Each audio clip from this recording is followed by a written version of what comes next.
दूर कहीं पहाड़ों में एक छोटा सा मंदिर था। उसमें काइतो नाम का एक युवा भिक्षु रहता था। उसको एक पवित्र मिशन के लिए चुना गया।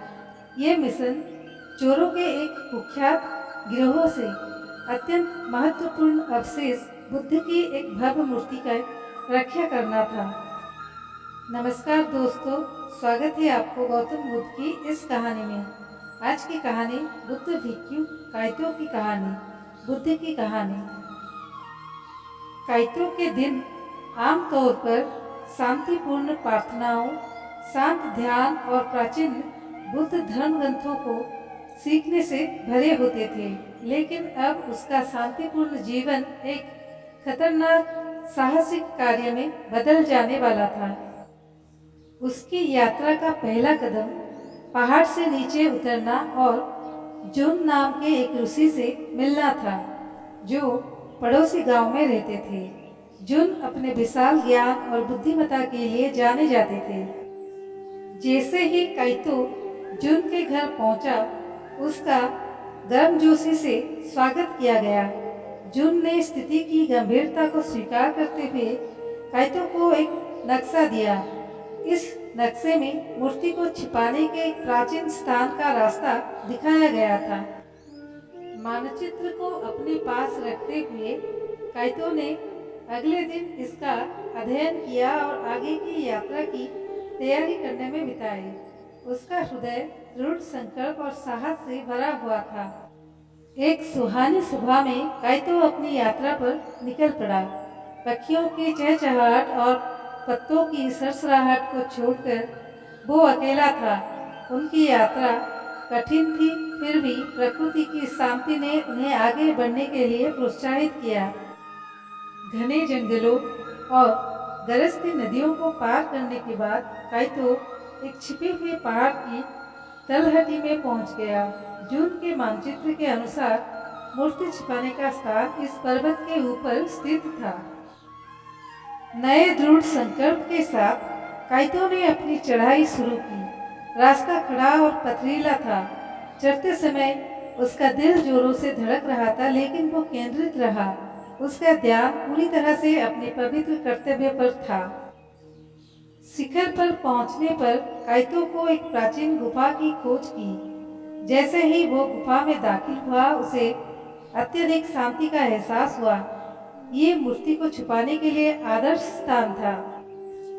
काइतो ने महान बुद्ध के आगमन के लिए गुफा को तैयार करने के लिए अधिक प्रयास किया। दिन हफ्तों में बदल गए। उसने एक सुंदर मंदिर बनाया और सुनिश्चित किया कि मूर्ति वहां सुरक्षित रहेगी। आखिरकार मूर्ति को स्थानांतरित करने का दिन आ ही गया। काइतो ने कुछ भरोसेमंद भिक्षुओं की मदद से मूर्ति को गुफा तक ले जाने की कठिन कार्य शुरू किया। जैसे ही वे गुफा के पास पहुंचे, हवा में तनाव फैल गया। चोरों के किसी भी संकेत के लिए हाई अलर्ट पर काइतो ने आसपास की जांच की। महान बुद्ध की सुरक्षा उनकी सर्वोच्च प्राथमिकता थी। अपनी राहत के लिए वे बिना किसी टकराव के मूर्ति को सुरक्षित करने में कामयाब रहे। काइतो ने राहत की सांस ली, ये जानकर कि पवित्र प्रतिमा अब सुरक्षित हाथों में है।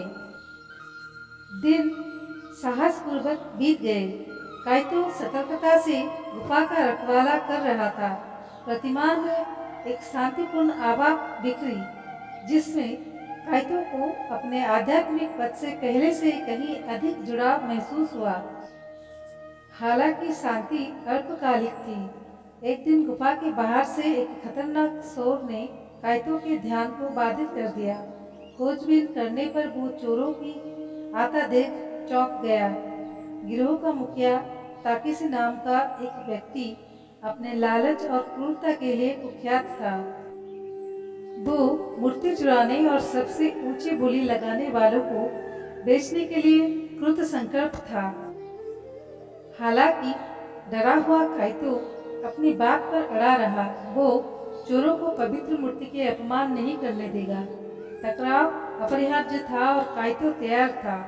महान बुद्ध के सामने खड़े होकर काइतो ने चोरों का सामना किया। उन्होंने उन्हें मूर्ति की पवित्रता की याद दिलाई, जिससे उनकी मानवता पर अपील की जा सके और उन्हें उनके इरादे से रोका जा सके। ताकेशी ने काइतो की दलील को हंसते हुए अपने आदमियों को मूर्ति जब्त करने का आदेश दिया। जवाब में काइतो ने कुछ ऐसा किया जिसकी किसी को उम्मीद नहीं थी। वो आगे बढ़ा और चोरों और मूर्ति के बीच मजबूती से खड़ा हो गया। काइतो की आवाज़ गुफा में गूंजती थी क्योंकि वो पवित्र सूत्र पढ़ता था, जिससे हवा में शांति की आभा भर जाती थी। ताकेशी और उसके लोग आश्चर्यचकित रह गए। उसके साहस से क्षण भर के लिए रुक गए। अचानक माहौल बदलने से चोर सकपका गए। काइतो ने नैतिक और आध्यात्मिक रूप से उनके कार्य के परिणामों को समझाते हुए उनके साथ तर्क करने के इस अवसर का लाभ उठाया। सभी को आश्चर्य हुआ। काइतो के शब्द ताकेशी तक पहुंचे। उसने अपने आदमियों को नीचे खड़े होने का आदेश दिया और एक क्षण की शांति के बाद वो मुड़ा और अपने आदमियों को गुफा से दूर ले गया। चोरों के चले जाने से गुफा में शांति लौट आई। काइतो अपने पवित्र कर्तव्य पर लौट आया, इस तथ्य से आश्वस्त होकर कि मूर्ति एक बार फिर सुरक्षित थी।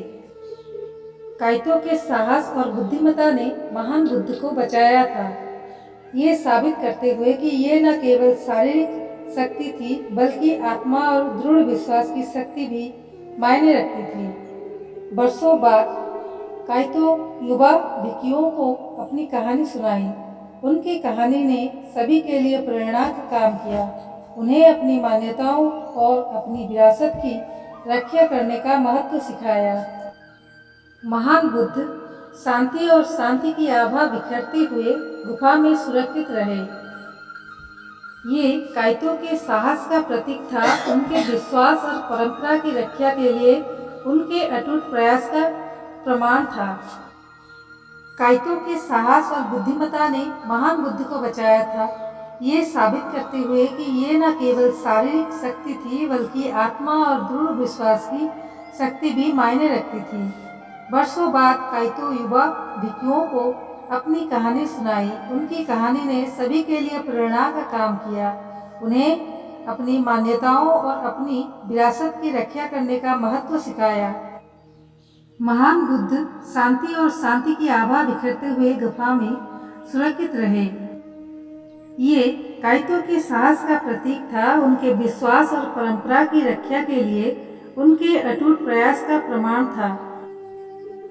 काइतो और महान बुद्ध की कहानी पड़ोसी गांव में, फिर पूरे प्रांत में और अंततः पूरे देश में फैल गई। प्रत्येक पूर्ण कथन के साथ काइतो की बहादुरी और बुद्धिमत्ता का और अधिक जश्न मनाया गया। तो दोस्तों, कैसी लगी हमारी आज की कहानी? कमेंट के माध्यम से बताएं। अच्छी लगी हो तो अपने दोस्तों के साथ शेयर जरूर कीजिए। धन्यवाद।